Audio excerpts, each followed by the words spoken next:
In the center of a massive alien city, the ground shook under the feet of thousands. The great arena of the Zeltrians, an ancient and powerful species, was filled with nobles, warriors, and leaders from all over the galaxy. It was a place of honor, battle, and judgment today. It was also a place of laughter, because a human had arrived. He stood alone on the shining metal floor, his armor scratched and rusted, his helmet was old, his boots worn down, and his left shoulder plate was cracked. The name on his chest plate was faded, but still there. Captain Joran. He did not speak, he just waited, calm and still, as thousands of alien eyes stared at him with disbelief. Lady Virex, the daughter of the Supreme Commander, stood in her royal balcony. She was tall, elegant, and covered in shining armor made of star-forged gold. Her voice was smooth but sharp. "Is this the best your species could offer?" she said, loud enough for all to hear. "Did Earth run out of warriors, or is this one just lost?" The crowd laughed. Even some of the announcers smiled. But Joran didn't move, his eyes were focused. He was not here to impress them. He was here because he was chosen. Behind him, a giant gate slowly opened with a deep metal roar. Hot wind blew into the arena as smoke and steam poured out. The trial beast was being released. It was a monster made in a lab, stronger than a tank, faster than a jet, and designed to kill. The Zeltrians believed strength came from victory in combat. They said only the worthy could survive the trial beast. This fight was not just for survival, it was for respect. As the creature stepped into the light, the ground vibrated. It was 4 meters tall, covered in black armor plates, its eyes glowed red, and its mouth had 6 rows of teeth. The crowd roared with excitement. They wanted blood, they wanted a show, and they thought the human wouldn't last 5 seconds. Joran adjusted his cracked helmet. He whispered something under his breath. Not a prayer, not fear, just calm. Then he walked forward, slow and steady, no fancy weapon. Just a long metal spear and a small energy shield strapped to his left arm. The announcer's voice echoed, "Trial begins now." The beast charged, its legs moved like thunder, and its claws tore into the arena floor. Joran didn't run. He sidestepped at the last second and rolled under the creature's belly. His spear scratched its side, not a deep wound, but enough to make it angry. Lady Virex laughed again. "This is no battle, it's suicide," she said. But she didn't stop watching. Joran moved with strange rhythm. He wasn't attacking blindly. He was watching, testing, waiting. Each time the beast attacked, he dodged a little better. Each time it roared, he learned more. He threw a small device into the sand. It exploded with smoke. The creature roared, blind and angry. Joran jumped onto its back and stabbed the spear between its shoulder plates. It roared again, spinning wildly. Joran flew through the air and landed hard on the ground, but rolled to his feet. Blood dripped from his arm, but he didn't stop. He picked up his spear again, breathing hard but steady. The beast turned, slower now, it limped slightly. His plan was working. The crowd started to quiet down. Some people stood up. Even Lady Virex leaned forward, her smile fading. Joran set a trap near the center of the arena. He shouted at the beast. Waving his arms, it charged again, roaring with rage. It stepped right on the hidden mine. Boom! The explosion shook the arena. Dust and fire filled the air. When it cleared, the beast lay on its side. Motionless, its armor cracked. Its eyes flickering, Joran stood near it, bleeding, dirty, but alive. He didn't raise his arms in victory, he didn't cheer. He simply walked back to the center and looked up at the silent crowd. For the first time, the announcer hesitated before speaking. He finally said, "Victory," to the human. Lady Virex's face was blank. She tried to laugh again, but couldn't. She looked down at Joran and whispered to herself, "This one is different. The monster was dead." But the crowd wasn't cheering, not like they used to. They had come to see a human fail, to laugh at his weakness. But now they sat in silence, watching the dust fall. Captain Joran walked slowly out of the battlefield. Blood dripped from his arm. His face was tired, but his steps were strong. He didn't need praise. He didn't need applause, he just wanted peace. Lady Virex stood frozen in her golden balcony.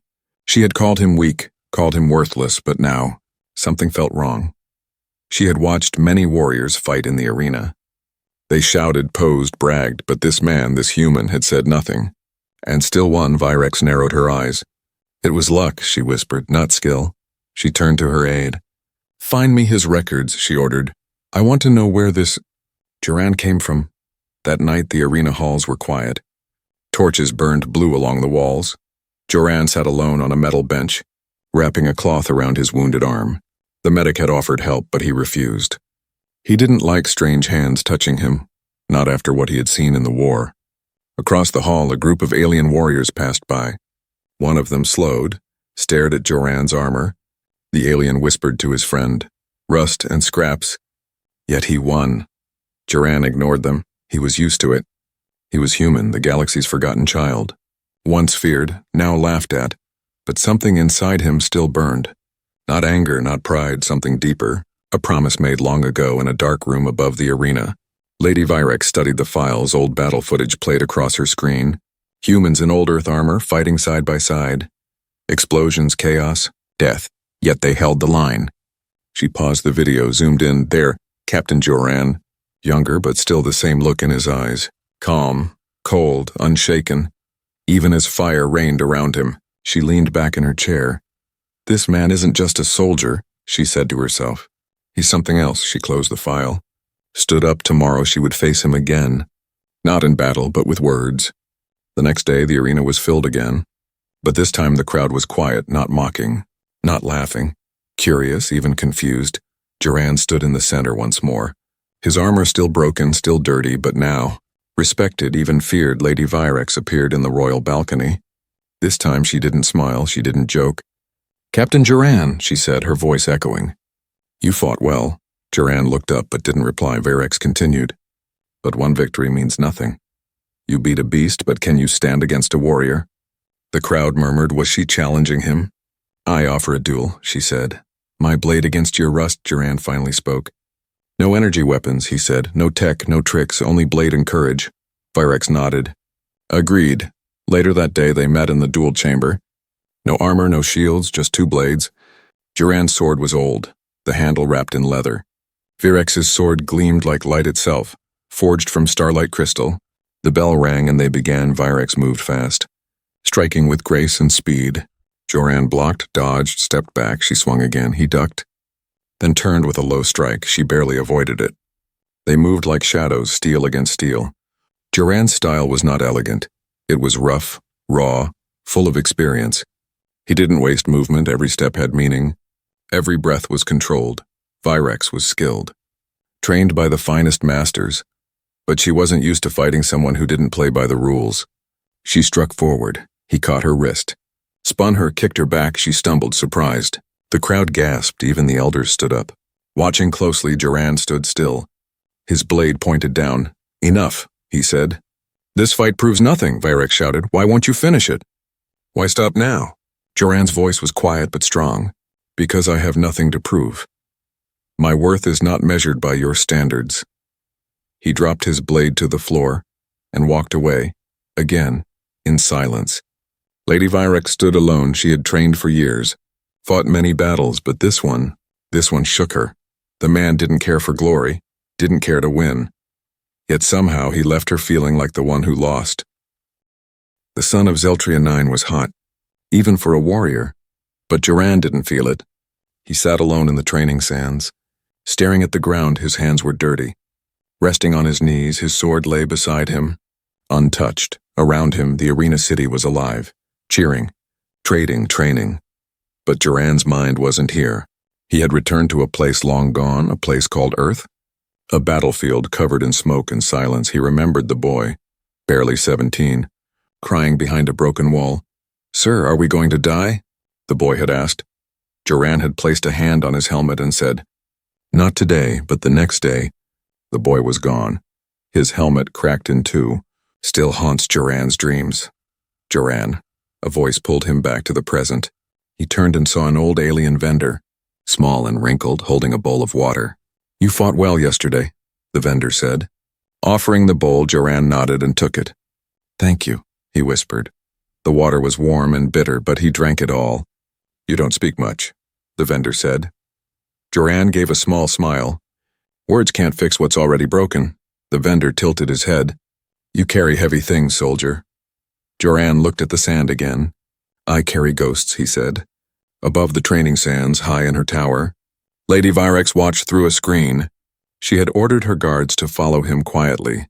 She had expected him to train, to sharpen weapons, to prepare, but instead, he just sat staring into nothing.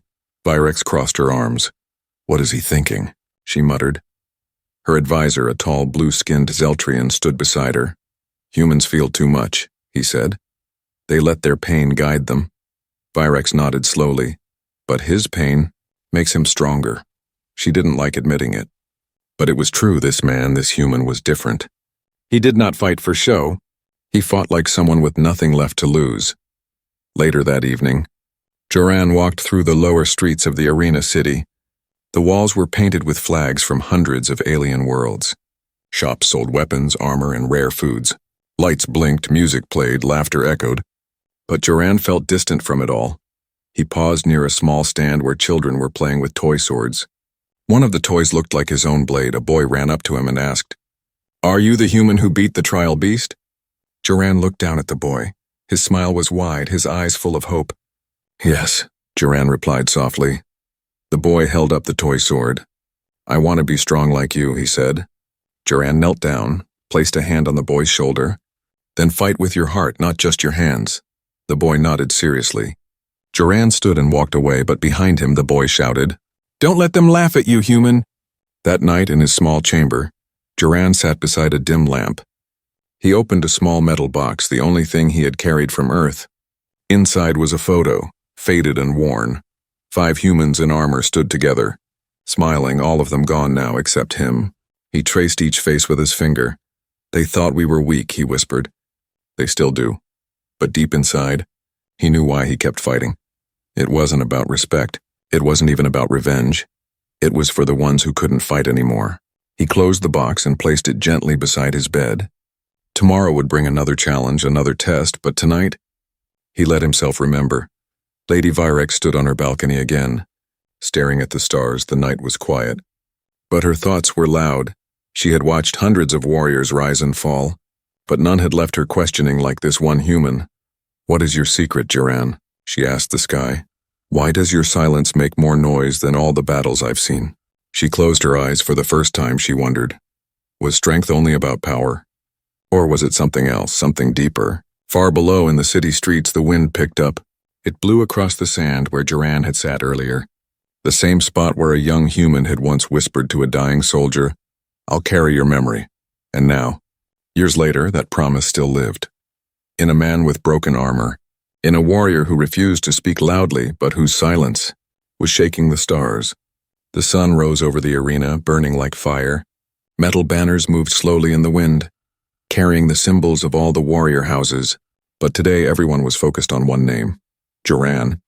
The human who had defeated the trial beast and walked away from a duel without swinging his sword. Some called him a coward, others called him wise, but Lady Virex, she called him a problem. Virex stood before the Council of Elders. Her voice was cold, sharp like a blade. "He refused to finish a fight," she said. "He made a joke of our traditions." One of the elders, older than time, leaned forward. "But he won without killing," he said. "That takes greater control." Virex's eyes flashed. "Or fear," she said. "Humans know how to run, not how to win." The council fell silent. Then one elder spoke. "Then offer him a duel he cannot refuse." News spread across the city like fire. Lady Virex had challenged Captain Joran to a public duel of respect. No beast this time, no trap, just 2 warriors. One answer, who truly deserved honor. The rules were clear. No armor, no advanced tech, no help. Only blades, skill, and heart. Joran stood alone in the preparation hall. He didn't want this fight, but he knew he couldn't walk away again. Not because he needed to prove anything, but because the council demanded it, and maybe because something in him was still burning. He held his blade in both hands. It was old, like him. Simple, solid, forgotten by time, but still sharp like his purpose. The crowd filled every seat of the arena. No one laughed this time. Everyone had seen what Joran could do. They didn't know what to expect, but they didn't dare blink. Lady Virex entered first, her white cloak flowing behind her. Her blade was long and beautiful, made from a crystal mined in a dead star. It hummed softly in the air. Just like her anger, then came Joran. No cloak, no glow, no shine. Only scars and silence. He held his old blade low, walking like a man who'd already been through worse than this. They stood across from each other. No words, just the arena's voice echoing through the sky. "Begin." Virex struck first. Fast and sharp, her blade moved like lightning. Joran blocked, stepped back, moved to the side. Her strikes kept coming. High, low, spin, jab, slash. But Joran read her like a book. He didn't fight to win. He fought to learn, to survive, to wait. She yelled in frustration. "Why won't you fight back?" Joran replied, calm and clear. "I already am." That answer shook her. Just for a second, but in battle, 1 second is everything. He moved forward, not fast, not wild, but with purpose. He struck her blade once, twice, and then disarmed her in one clean twist. Her sword flew into the air and landed far across the arena. The crowd gasped. Joran stood still, his blade pointed at her, but he didn't strike. He slowly lowered his weapon and took a step back. Virex stared at him, breathing hard. Her pride burned worse than any wound. "You're mocking me," she said. "No," Joran replied. "I'm respecting you." Lady Virex picked up a handful of sand and threw it at his face. It was against the rules, but the moment was too heavy. He stepped back, covering his eyes. The crowd didn't cheer. They didn't laugh, they went quiet. Virex pointed her finger at him. "You don't belong here," she shouted. "You come to our world, wear broken armor, win without honor, and then act like you're better than us?" Joran slowly opened his eyes. Wiping the sand away, he spoke only 3 words. "I don't need to." He turned his back to her and walked away again. The same way he had before, quiet, steady, full of something they couldn't break. Not pride, not rage, something older, deeper. Human spirit. Lady Virex stood alone in the arena. Everyone was watching her, but she felt like no one was truly seeing her. The sword fight had ended, but the real battle? It had just begun. She had lost, not because she was weak, but because he refused to play her game. That was the moment she understood. Joran didn't fight for victory. He fought to protect something they couldn't understand, something they had forgotten. Later that night, Virex sat alone in her chambers. She rewatched the duel, frame by frame, studying the way he moved, the way he waited, the way he listened, and she whispered to herself, "He could have ended me, but he didn't." And that made it worse. Out her window, the stars blinked softly, and for the first time, Virex didn't feel powerful, she felt curious. The duel was over. Joran had walked away again, just like before. But this time, he didn't leave behind blood or bruises. He left behind something heavier: silence. Lady Virex stood frozen in the middle of the arena. Thousands watched her, some confused, some disappointed, but no one clapped, no one cheered. And in that silence, her pride broke later. Inside the royal hall, Virex stormed in like thunder. Guards moved aside quickly. She threw her sword down onto the cold floor. "That human humiliated me," she shouted. Her advisor, Lord Tharn, raised an eyebrow. "He didn't even touch you," he said, calm as stone. "That's the point," she growled. "He didn't need to." She looked at the mirror across the room. The reflection showed her golden armor, still perfect, still shining, but inside she felt cracked. She turned to Tharn. "Tomorrow," she said, "I will speak." The next day, the arena filled again. No duel, no beast. Only a stage, a spotlight, and one voice. Lady Virex stood tall before the crowd. She pointed at the screen behind her. Showing Joran's face, "This man wears rust," she said. "He walks like a ghost. He refuses to fight. And we," she pointed to the crowd, "we cheer him?" Murmurs spread across the seats. Some nodded. Some looked unsure. She walked across the stage slowly, her voice growing colder. "Is this what we've become? A warrior who doesn't strike wins our respect? A human who walks away is stronger than us?" From the back of the arena, Joran listened silently. He leaned against a stone pillar. Arms crossed, his eyes didn't blink, his mouth didn't move. He wasn't surprised. He had seen this before. The louder they shout, the more afraid they are. Virex kept speaking. "This is not humility," she said. "This is cowardice in disguise." Then her voice dropped lower, cutting deeper. "This is why Earth fell. They forgot how to fight. They forgot how to lead. And now they send ghosts to walk among the living." Those words stung. Not just the humans listening from far systems, but Joran, right in the chest. Still, he didn't move. A young Zeltrian from the crowd stood up. She looked nervous, her voice soft. "Lady Virex," she said. "He won, he showed control, isn't that power too?" Virex's eyes narrowed. "No," she said. "Power is not silence, power is fire." Joran turned and left the arena quietly. But he didn't go to his room. He went to the Hall of Warriors, a quiet place filled with old statues and faded names. He stopped at one empty stone. His fingers traced the blank surface. Then he took out a small knife and carved a line, just one line, one mark. A memory, a name, a ghost no one remembered anymore except him. That night he sat outside under the twin moons. He stared at the stars and whispered, "You were right. Kira, they don't care about truth." Only noise, but then he smiled, a tired, sad smile. "She's afraid," he said softly. "Because I didn't swing my blade, I swung my silence." In her private chambers, Virex paced. She felt angry. But not in the usual way. This time, her anger felt hollow. Like she wasn't angry at him, but at something inside herself. She watched a replay of the duel again and again and again, and every time, the same moment made her heart pause. The moment he dropped his blade. Not with fear, but with purpose, she whispered to the screen, "What are you hiding, human?" And the screen said nothing, just like him. The next morning, a message arrived in Virex's chamber. Not a voice message, not a video, just a small piece of paper. "The strongest blade is the one that chooses not to strike." That was all it said. No name, no title, but she knew. And for a long time she stared at that message. And didn't tear it, didn't burn it. She placed it inside her armor chestplate, close to her heart. Words can be louder than swords, but some words cut deeper than steel because they don't just hit the flesh, they cut the soul. And Joran, he didn't need to speak much because silence was his sharpest weapon. The arena was full again, but no one cheered, no one spoke, not yet. Everyone waited, because today, Joran had asked for the stage, not to fight, not to bleed, just to speak. And for some reason, everyone wanted to hear him. Lady Virex sat in her seat, arms crossed. Her face showed no emotion, but her heart beat faster than usual. He had sent her a message, no threat, just one line of truth. The strongest blade is the one that chooses not to strike. She didn't understand it fully, but it haunted her all night. And now here she was, watching him again. Joran stepped onto the center platform. His armor still rusted, still cracked, still worn. Just like the first day he arrived, but something felt different. He walked slower, not with weakness, but with weight.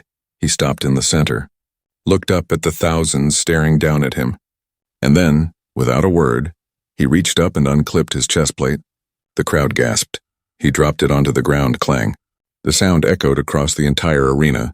Then he removed his shoulder armor. Clang. Then his knee guards, then his gauntlets one by one. Each piece hitting the floor. The sound was not just metal. It was memory. It was pain. It was history. The announcer's voice came through the speakers, unsure. "Captain Joran, is this a surrender?" Joran shook his head slowly, then finally spoke. "This is not surrender. This is release." The crowd went silent again. Every ear listened, every eye watched. He looked up toward the high balcony where the council and Lady Virex sat. His voice calm, slow, deep. "You called me rust, you called me ghost, you called me forgotten." He stepped forward, bare now except for his undersuit and a scar across his left collarbone. "But this armor has seen wars your walls have never touched. This rust held the last breath of my brother. These cracks remember the scream of my commander. This blood is not decoration. It is debt." Lady Virex swallowed hard. She didn't blink, but she felt something inside her chest move. Not shame, not guilt. Something like awakening. Joran turned slowly, showing the crowd the scars on his back. Some long, some deep, each one earned, not given. He pointed at the armor on the ground. "You see metal? I see names. I remove this not to forget. But because I finally can." He bent down and gently placed the final piece, his helmet, at the center. The same helmet that had followed him from Earth to exile, to the battlefield, to this arena. Then he stepped away. No more gear, no more armor. Only him, raw, human, real, and in that moment, a quiet power rose from the silence, not made of fear, but made of truth. A small child in the crowd whispered, "Is he not afraid?" A warrior beside him said, "No, he is free." Lady Virex stood slowly in her seat. She was breathing differently now. She had always thought strength came from dominance, from striking first, from never backing down. But Joran had shown her another kind of power, the kind that didn't shout, didn't break, didn't wear gold. It just stood even when naked, even when wounded. The council rose to speak. One elder with silver eyes looked at Joran and said, "Today, you have done what no warrior has done in 1,000 cycles." Joran raised an eyebrow. What's that? The elder smiled. You reminded us why we wear armor in the first place. Joran bowed once, deeply, then turned and walked out of the arena. Not as a champion, not as a loser, but as something even more rare. A mirror. He had shown them their own reflection, and now they would never see the same way again. Lady Virex walked down later alone. She stood where he had dropped the armor. She looked down at the pieces, lifted one, held it in her hands. It was heavier than she expected, and warm because it remembered, because it lived, and now so would she. Weeks had passed since the duel, since the speech. Since the armor was left on the arena floor, the city had returned to its daily life. The shops opened, the warriors trained. The council met, but something had changed. People still talked about Joran, but not as a joke, not as a shadow now. They spoke his name with quiet respect. The rusted human had done something no one expected. He didn't win by force. He didn't conquer with weapons. He had conquered their hearts with silence. And that kind of victory doesn't fade. Lady Virex stood at the edge of the same balcony where she once mocked him. Now her gaze was different, calmer, deeper. She no longer wore her polished armor. Today she wore something simpler. A soft tunic, no crown, no gold. Only thought in her hand she held a small metal piece. A fragment from Joran's chestplate. She had kept it, not as a trophy, but as a reminder. Her aide entered and bowed. My lady, the human ship. It has departed. She nodded slowly. I know. She looked at the sky where stars blinked gently. He didn't say goodbye. No, her aide replied. But he didn't need to. Far away, beyond the glow of Zeltria's twin moons, a small ship floated in the quiet of space. Inside, Captain Joran sat in the pilot seat. No crew, no destination, just stars and silence. He stared at the photo again, the old one. 5 soldiers smiling before the last war. One by one, they had all disappeared, and now, only he remained, but maybe. That was enough. A soft ping echoed through the cockpit. A message arrived, not from command, not from Earth. It was from Zeltria, sent by name Lady Virex. He opened it. Only one line. The day you dropped your armor. I picked up my own truth. He leaned back in his chair, closed his eyes, and for the first time in years, he rested. Back on Zeltria, things began to change. Young warriors asked different questions. They trained with more patience, more thought. Some even began wearing less armor, choosing skill and awareness over power. And in the great hall of statues, where only champions were honored, a new statue was placed, not in gold or marble, but in rusted metal. It stood tall, plain, wearing the same broken armor Joran once wore, and below it, on a simple plate, a few soft words. He walked in silence, but the stars listened. Lady Virex visited the statue often. She would stand before it, sometimes with visitors, sometimes alone. When others asked who he was, she would say, he was the one who reminded us that true strength doesn't roar. It listens, it remembers, and when the moment comes, it leaves. Without needing to be praised, one day, a group of children gathered near the statue. They were small, curious, and full of questions. One of them, a girl with silver eyes, pointed at the figure and asked, why is his armor so broken? A warrior standing nearby smiled and said, because he didn't hide behind it. Another child asked, where did he go? Lady Virex knelt beside them and whispered, he went to where his people sleep, but his voice is still here, inside all of us who remember. Some nights when the wind was strong, people said they could hear footsteps echo in the arena, slow, steady, like a man walking with a heavy heart and quiet purpose. They said it was Joran, returning not in body, but in memory and legends. Legends don't need to shout, they just keep walking one step at a time, through stories, through whispers, through stars.